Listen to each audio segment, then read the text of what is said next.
네, 안녕하세요. 저는 과학 커뮤니케이터 지식인 민환입니다. 네, 여러분들 자동차 타이어, 자동차 속에 있는 기계 부품들, 그리고 스마트폰에 있는 부품들, 그리고 옷, 그리고 얼굴에 바르는 거, 특히 선크림 이런 것에 나노 물질이 엄청나게 많이 들어있습니다. 나노 물질은 머리카락이 한 10만 배쯤 작거든요. 그래서 눈에 안 보입니다. 그런데 이게 만약에 우리 몸에 그리고 환경에 독성을 유발한다면 정말 아찔하겠죠. 이 나노 물질의 안정성을 어떻게 평가하고 관리하는지 알아보기 위해 이곳에 왔습니다. 가보도록 할게요. 여기는 식품의약품안전처 독성연구과. 숫자가 지금 엄청 많이 찍히고 있는데 어떤 거예요? 나중에 숫자들은 네. 저희가 이제 나노 물질을 형광을 트위트해서 그런 형광을 수치화로 나타낸 것입니다. 여기 어떤 게 지금 들어가 있는 거예요? 코발트 같은 이제 나노 물질들이 들어가 있습니다.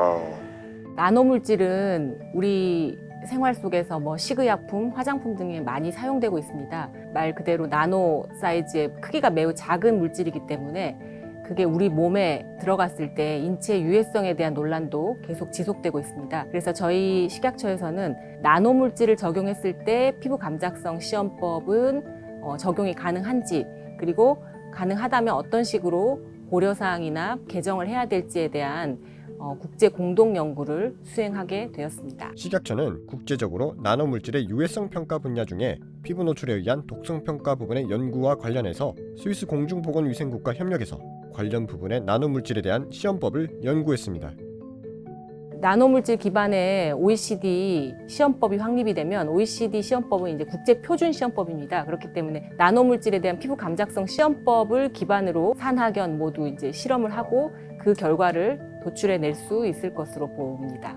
이 시험 자체가 그 피부 감작성 시험에 대한 동물 대체 시험법에 대해서 나노 물질을 적용해서 확립하였다는 것에 그 의미와 우수성을 찾을 수 있을 것 같습니다. 이번에 개발한 나노 물질의 독성 평가법은 나노 물질 기반 최초의 피부 노출 안전성 평가 방법인데, 기존에 많이 사용되고 있는 나노 물질 이외에 추가적으로 형태에 따른 다양한 나노 물질을 이용해서 실험했습니다. 보다 과학적이고 전문적인 평가 방법은 물론이고 국제 표준 독성 시험 가이드라인을 마련하고 이를 이용해서 다양한 논문에 게재하는 등 학술적인 우수성을 입증했습니다. 나노 물질에 대한 피부 감작성뿐만이 아니라 다양한 안전성 평가 연구를 수행하고 시험법을 표준화하는 국제 공동 연구도 지속적으로 참여를 해서 나노 물질에 대한 안전성을 확립하고 국민들이 좀 더 안심하고 나노 물질을 사용할 수 있는 그 기반을 마련하는데 계속해서 일조하는 그러한 연구를 하도록 하겠습니다. 네, 앞서 보신 것처럼 이 나노 물질은 우리 일생에 엄청나게 많이 쓰이고 있습니다. 그래서 안전이 가장 중요하겠죠.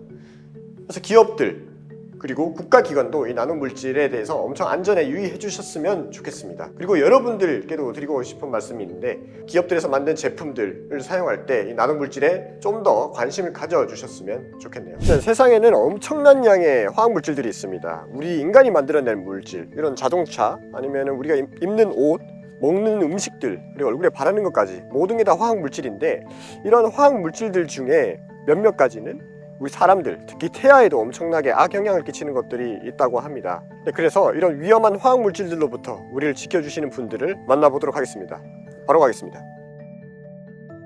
화학 물질들은 반드시 신경 발생 독성 시험법이라는 안전성 평가를 받게 되는데요. 이 시험법은 임신 중 태아에 나쁜 영향을 주는 화학 물질의 독성을 미리 확인하는 방법입니다. 현재 그 신경 장애에 해당되는 원인으로서 화학 물질이 그런 원인으로 추정하고 있고요. 그걸 신속히 검출할 수 있는 방법을 고안하기 위해서 선진국에서도 부단히 노력하고 있고, 우리 실험실에서 처음으로 개발된 시험법이 되겠습니다. 네, 원래 이 실험은 동물을 이용한 실험이었습니다. 동물을 이용한 실험은 이 윤리적으로나 문제가 있었고 시간이나 비용이 많이 드는 그 문제가 있었는데요. 이런 문제들을 개선하기 위해서 이 세포 실험을 개발하게 되었습니다.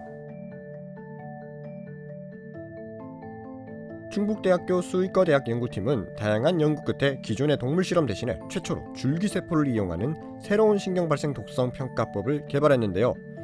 이게 한마디로 대박입니다. 일단 시험 방법이 동물 실험을 하지 않아도 되니까 윤리적인 측면에서 좋고요. 또 기존에는 신경 독성 테스트와 발생 독성 테스트, 즉 신경에 미치는 독성 평가와 태아의 발달 과정에 영향을 미치는 독성 평가를 각각 실시했어야 되는데, 이 새로운 시험법은 이 두 가지 독성을 한 번에 평가할 수 있습니다. 장점은 이것뿐만이 아닙니다. 기존 동물 실험을 했을 때는 시간도 막 56일, 2달 이런 식으로 많이 길었는데, 지금은 짧게는 뭐 4일에서 길게는 2주 정도로 짧아졌고요.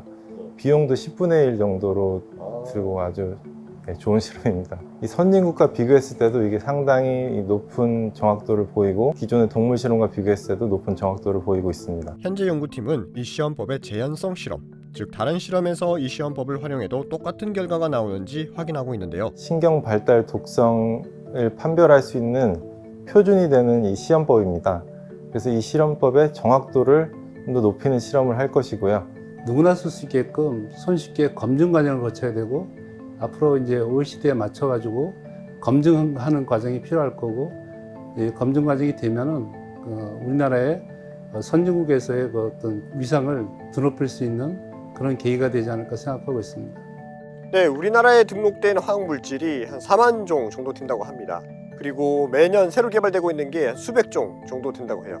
이번에 새로 개발한 독성 시험법을 계기로 화학물질로부터 우리나라가 더 많이 안전해졌으면 좋겠습니다. 그럼 다음 영상에서 또 재미난 이야기로 돌아오도록 하겠습니다.